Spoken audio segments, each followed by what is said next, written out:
बासमती धान की खेती, बासमती राइस फार्मिंग से संबंधित जानकारी। बासमती धान की खेती कैसे करें? Basmati rice farming.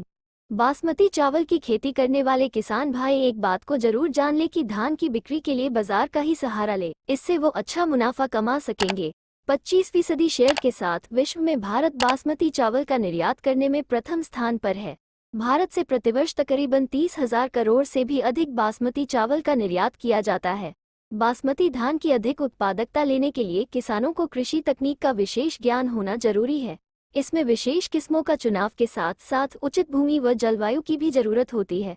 बासमती धान की प्रजातियां लंबी अवधि, प्रकाश संवेदनशील और अधिक ऊंचाई वाली होती है।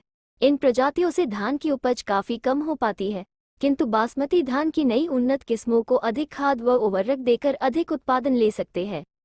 बासमती धान की खेती के लिए उपयुक्त जलवायु व भूमि का चयन। Basmati paddy cultivation, land and climate.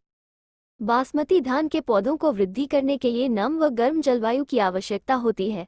21 से 35 डिग्री के तापमान पर बासमती का पौधा अच्छे से वृद्धि कर लेता है तथा 50 से 500 cm वर्षा वाले क्षेत्रों में भी धान की खेती सफलतापूर्वक कर सकते हैं, किंतु दोमट या मटियार भूमि को अच्छी फसल के लिए उपयुक्त माना गया है। ये मिट्टी पानी रोकने में अधिक सक्षम होती है। बासमती की उन्नत किस्में। Basmati improved varieties. बासमती धान बीज शोधन व बीज की मात्रा। Basmati paddy seed purification and seed quantity. Basmati धान के बीजों को नर्सरी में लगाने से पूर्व बीजों का शोधन अवश्य कर लेना चाहिए।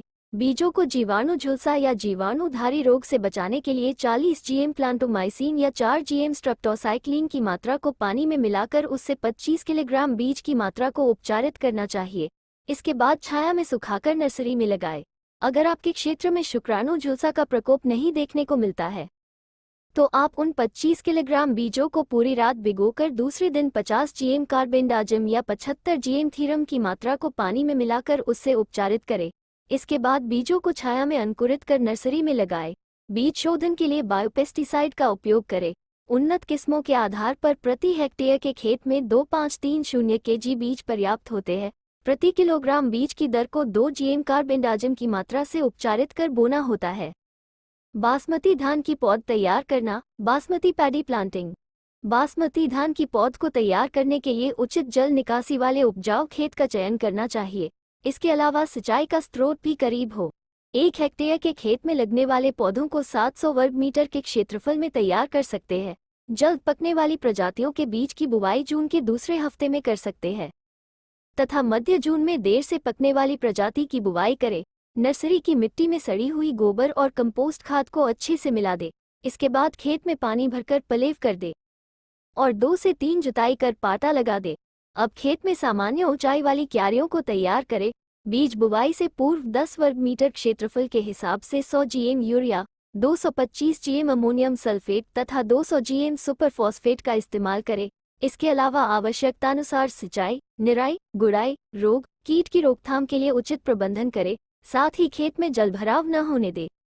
बासमती के पौधों की रोपाई का समय और तरीका। Basmati plants transplanting timing and method. Basmati के पौधों की रोपाई खेत में करने के 10 से 15 दिन पूर्व खेत में पानी भरकर पिछली फसल के अवशेषों को नष्ट कर दिया जाता है। खेत की भूमि को मुलायम और लेहयुक्त करने के लिए 2 से 3 तिरछी जुताई करनी होती है। फिर पाटा लगाकर खेत को समतल कर देते हैं। बासमती धान के पौधों की रोपाई का समय फसल की गुणवत्ता और उपज को प्रभावित करता है।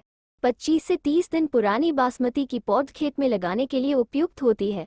पश्चिम उत्तर प्रदेश राज्य में बासमती धान की पूसा बासमती -1 प्रजाति को जुलाई के पहले सप्ताह में लगाया जाता है तथा पूर्वी उत्तर प्रदेश में पौध की रोपाई 15 जुलाई तक की जाती है। बासमती 370, तरावड़ी बासमती तथा टाइप 3 बासमती की प्रजाति को जुलाई के अंतिम सप्ताह में पश्चिम उत्तर प्रदेश तथा अगस्त के प्रथम सप्ताह में पूर्वी उत्तर प्रदेश में लगाया जाता है। पौधों की रोपाई के लिए खेत में 20x15 की दूरी रखनी चाहिए। यदि रोपाई देर से करने वाले हैं तो पौध से पौध के बीच 15x15 cm की दूरी रखें। जल भराव वाले खेत में बासमती के पौधों की रोपाई बिल्कुल न करें, क्योंकि इससे धान की गुणवत्ता पर विपरीत असर देखने को मिलता है।